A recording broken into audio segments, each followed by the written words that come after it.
La voy a saludar a la doctora Vanessa Villalba, la directora de pediatría, de la jefa de pediatría del Hospital Campomar en Ranchos, nuestra asesora en materia de salud, porque ya es una columnista. Si nos llega a demandar por relación de dependencia y tareas permanentes, nos gana el juicio, la doctora. ¿Cómo le va, Vanessa? ¿Cómo andamos? ¿Qué tal, Rubén? Buen día, ¿cómo estás? Bien, bien, bien, bien, bien. Y espero que vos me digas que estamos, en general, estamos un poco mejor en el marco de esta preocupación que nos ha generado y que creo que nos debe seguir generando, por lo menos ocupación, este Streptococcus. Bueno, en general en el hospital coincidió justamente ahora que hay una virosis, una virosis respiratoria que había empezado a notarse antes de estas noticias del estreptococo, con fiebre muy alta, alta contagiosidad, pues se contagian en un salón de 30 chicos, 15 se contagian. Ah, Así que es una virosis respiratoria, pero que coincidiendo con esto, obviamente hace que la demanda en el hospital esté muy aumentada, porque la gente está informada, la gente te escucha a tus colegas, lee los comunicados, pero obviamente no dejan de preocuparse ante fiebre tan alta y ver a sus chicos enfermos, así que están consultando y la demanda está bastante aumentada en estos días en el hospital. ¿Y desde cuándo comenzaron a notar ustedes la presencia de esta virosis? Yo creo que llevamos más o menos 3 semanas de esto, 2 o 3 semanas, sí. Ahora parece estar mejorando, pero todavía hay algunos chicos enfermos. Bueno, enseguida te saluda Leandro Solferino desde el estudio de Chascomús, pero la primera pregunta que me surge, Vanessa, es, ¿se debe haber juntado la preocupación con el miedo, digo, ante... Exactamente. Y lo primero que me parece que vale establecer es cuáles son las diferencias de la sintomatología de lo que es este problema bacterial del piógenes y esta virosis respiratoria. Bueno, antes que nada decir que la enfermedad grave por el estreptococo es rarísima. Ajá. O sea, no todo chico que tenga un estreptococo va a tener una enfermedad grave. Hay portadores sanos, he escuchado. Hay portadores sanos, que somos todos los trabajadores de salud, las señas, las maestras, somos todos, si nos hisopamos sin estar enfermos, seguramente muchos de nosotros somos portadores sanos.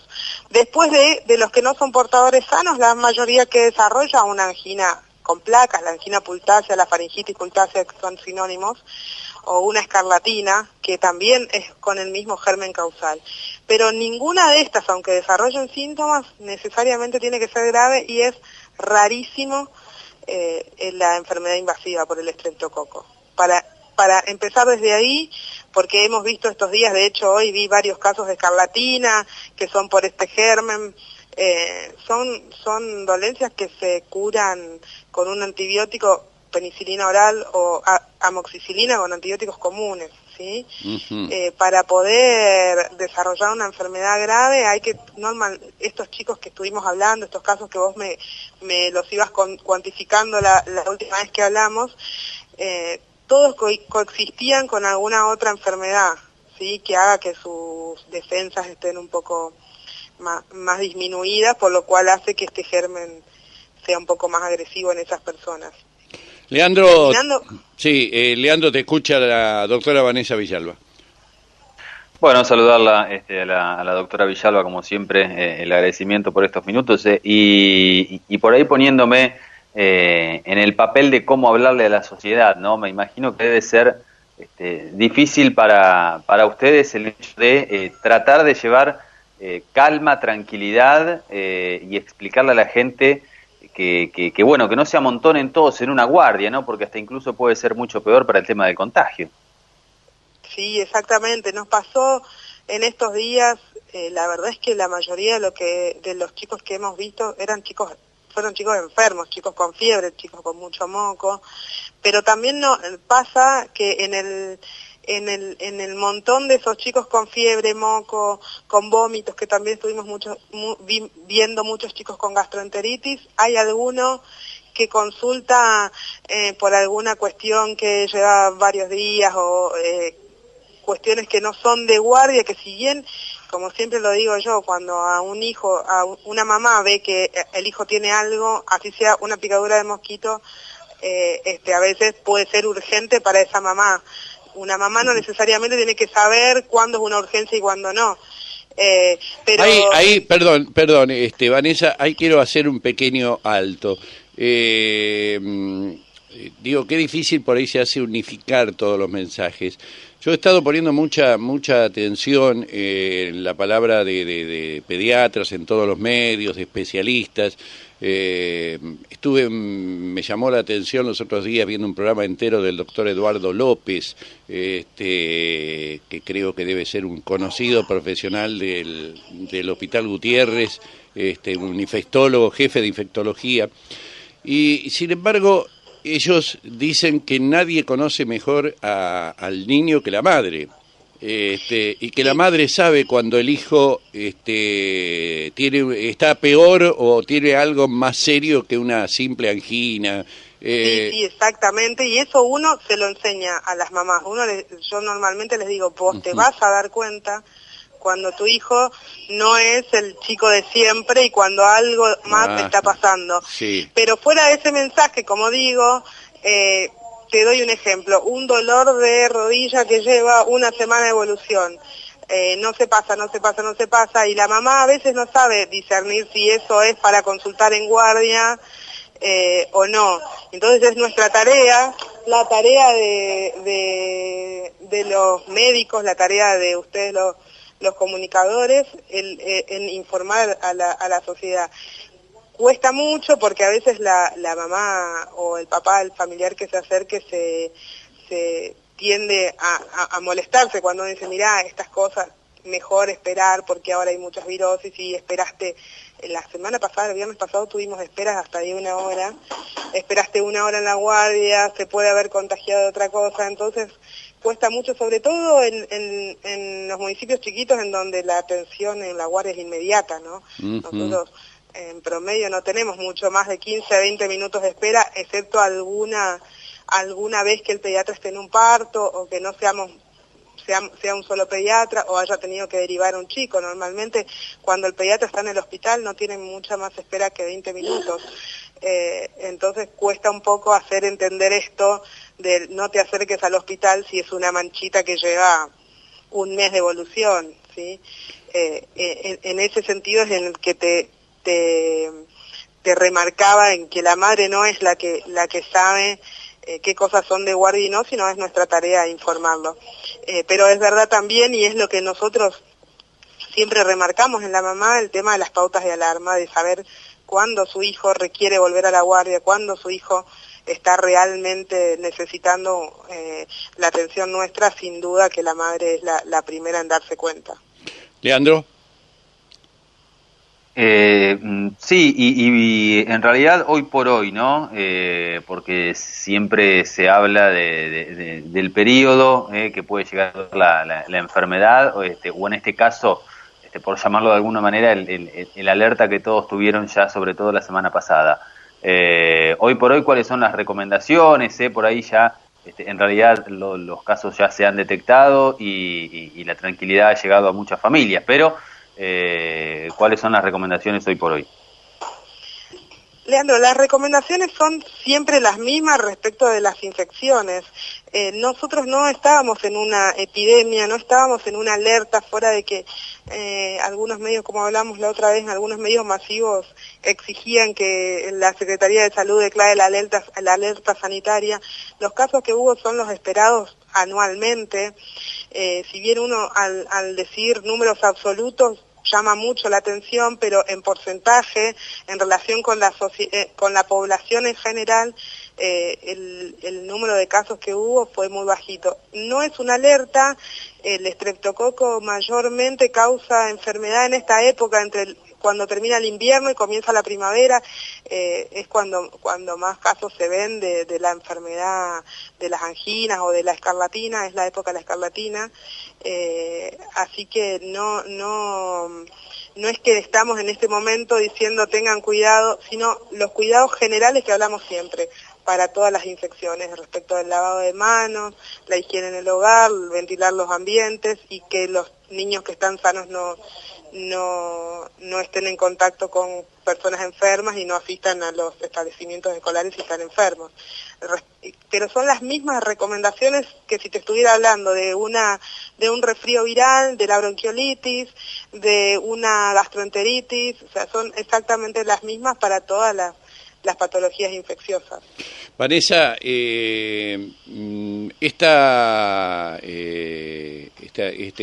nuevo tema de la virosis respiratoria, ¿afecta solamente a los menores, a los más chicos, o se nota que hay una afectación a los adultos también? No, para nada, afecta tanto a chicos como a adultos. No te puedo decir en general cómo ha estado la guardia de adultos en estos días respecto a las enfermedades respiratorias. Me quedo más tranquilo, entonces debe ser lo que me pasa a mí, porque ayer a la tarde fui a ver al médico a decirle a mi médico que no me pasa nada serio, nada grave, pero es como que noto una congestión y un problema respiratorio, y estaba pensando con lo que vos me decías, digo, debe ser esto que vos decís.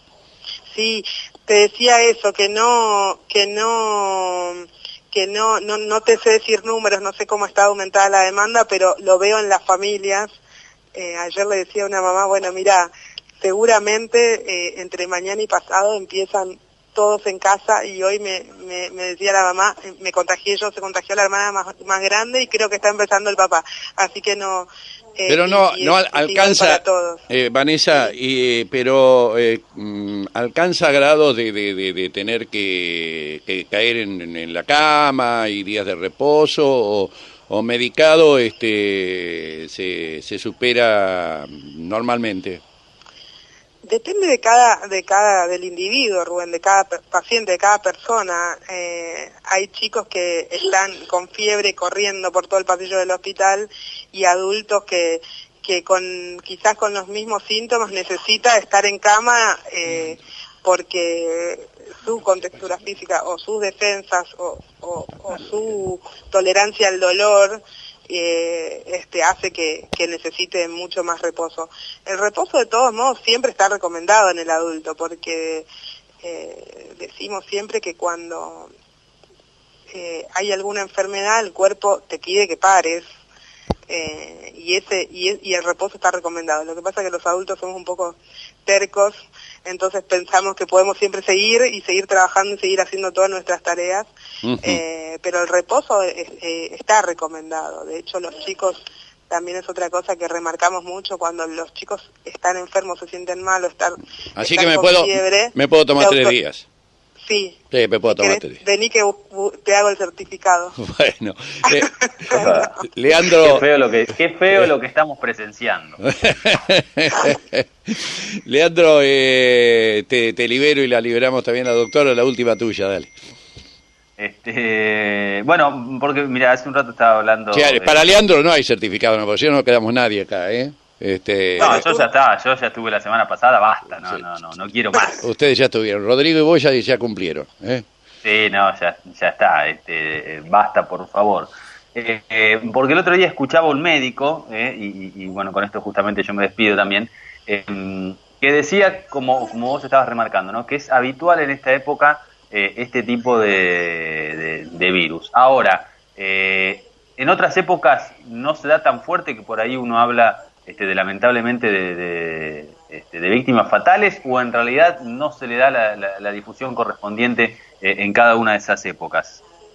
No, es una cuestión de difusión. Justo recién estábamos viendo con otro pediatra que está de guardia, nos van llegando información de las sociedades de pediatría, de la sociedad de infectología, y veíamos, recién miraba una estadística del 2005 en el cual había mucho más adultos adultos con enfermedad invasiva grave por el estreptococo, pero en ese año en la provincia de Buenos Aires se habían detectado 6 casos, de los cuales, te estoy hablando año 2005, hay otras más recientes, pero te digo esta que la tengo fresca en la cabeza porque la acabo de mirar, habían sido 6 casos graves, de los cuales 5 tuvieron resultado el óbito, el fallecimiento, 5 chicos de los 6, y de los cuales 3 de esos chicos tenían otro tipo de enfermedades graves como leucemia, estar cursando una varicela en ese momento. Así que, por darte un ejemplo, año 2005, 6 casos graves, de los cuales fallecieron 5. Esto pasa normalmente, creo que tiene que ver con una cuestión de difusión en este momento. Dice el doctor Paunero, una pelota de nieve, le dice a los pacientes, que se generó un miedo en la sociedad y que fue llevando a que cada vez estemos todos más hablando de esto. Pero son los casos esperados frecuentes por año, estos casos fatales que existieron. Bueno, Vanessa, la última para mí, lo despido a Leandro. Con el tema, salgo un poquito de este tema puntual. Con las campañas de vacunaciones y los cronogramas de vacunaciones, hay 1000 versiones que dan vuelta, que transitan por las redes sociales, de que se están quitando algunas vacunaciones en los chicos. ¿Qué hay de cierto en todo esto? ¿Qué modificaciones tiene el programa de vacunaciones para los menores? Bueno, para empezar a ir remarcando esto, que antes de olvidarme, porque es muy importante, en octubre empieza la campaña contra sarampión, así que desde el primer día hábil de octubre se va a estar colocando en el hospital la dosis extra de triple viral, que es para chicos de entre 13 meses y 4 años. ¿Por qué entre 13 meses y 4 años? Porque son los chicos que tienen una sola dosis de triple viral.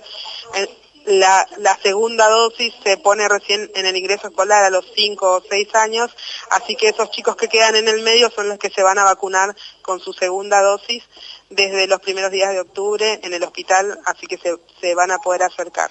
Respecto de vacunas, la información es que se quitaría el refuerzo de la vacuna contra el meningococo de los 11 años. En la realidad, en la práctica, en el hospital, estamos teniendo ahora pocas vacunas, faltante de vacunas. Eso nos suele pasar, pero normalmente en la semana siguiente vamos recibiendo nuevamente, nos está pasando que hay un retraso en la entrega de algunas vacunas como varicela, como la del meningococo, pero aún no nos han informado oficialmente que esa dosis vaya a dejar de aplicarse, si tenemos menos dosis. ¿Y el retraso de cuánto es, Vanessa? ¿Ya lleva mucho tiempo? Por ejemplo, vacuna de varicela estuvimos creo que casi 2 semanas sin, y me parece que ahora ya llegan a nosotros normalmente los días miércoles nos llegan las vacunas, pero en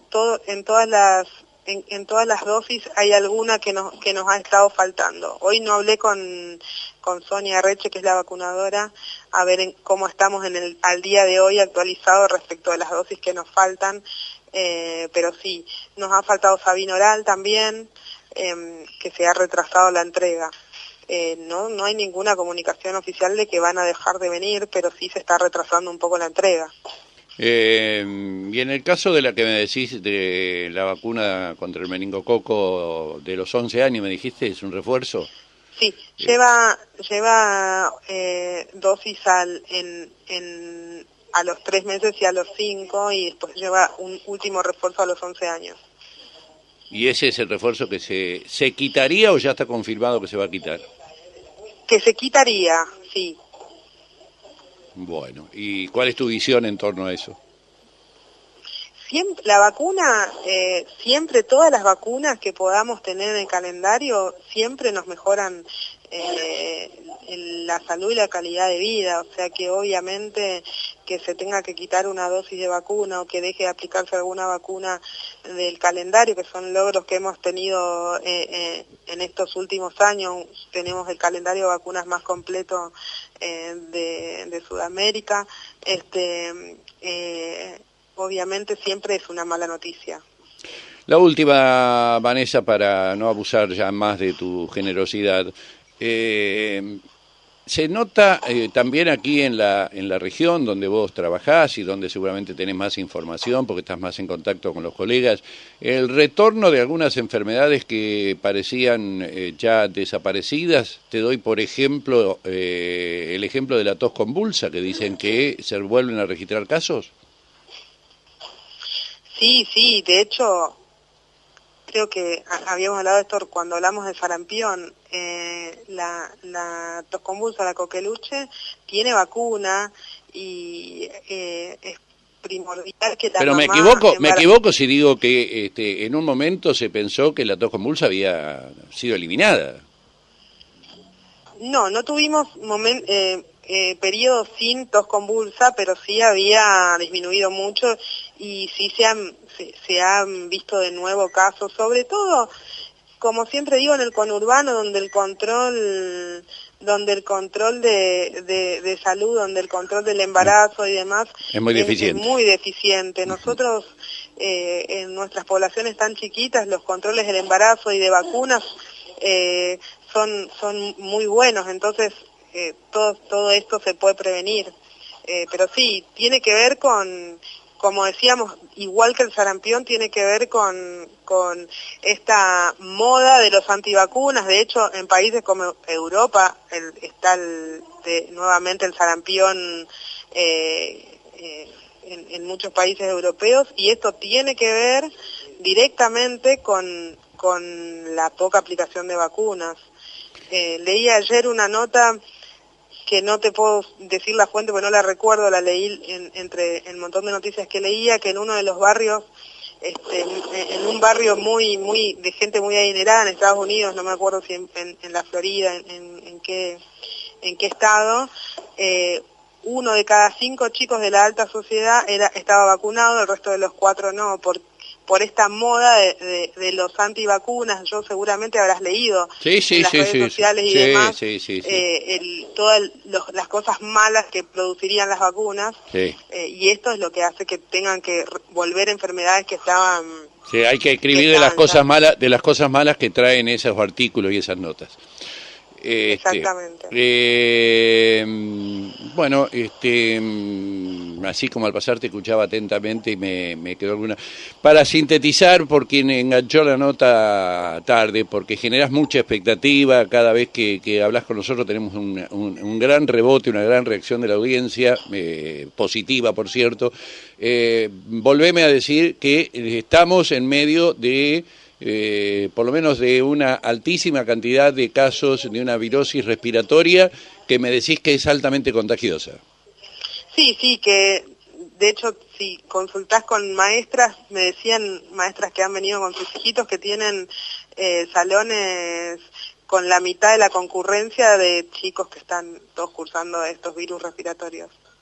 Bueno, Vanessa, gracias como siempre, gracias por el aporte que nos haces, porque nos permitís ilustrar a un montón de gente, en algunos casos para ocuparlos y en otros casos para despreocuparlos, pero lo bueno es que la buena información siempre lleva al equilibrio necesario. Te agradezco nuevamente.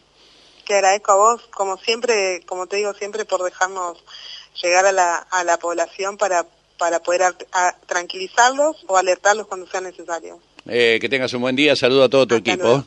La doctora Vanessa Villalba es la jefa de pediatría del Hospital Campomar de Ranchos.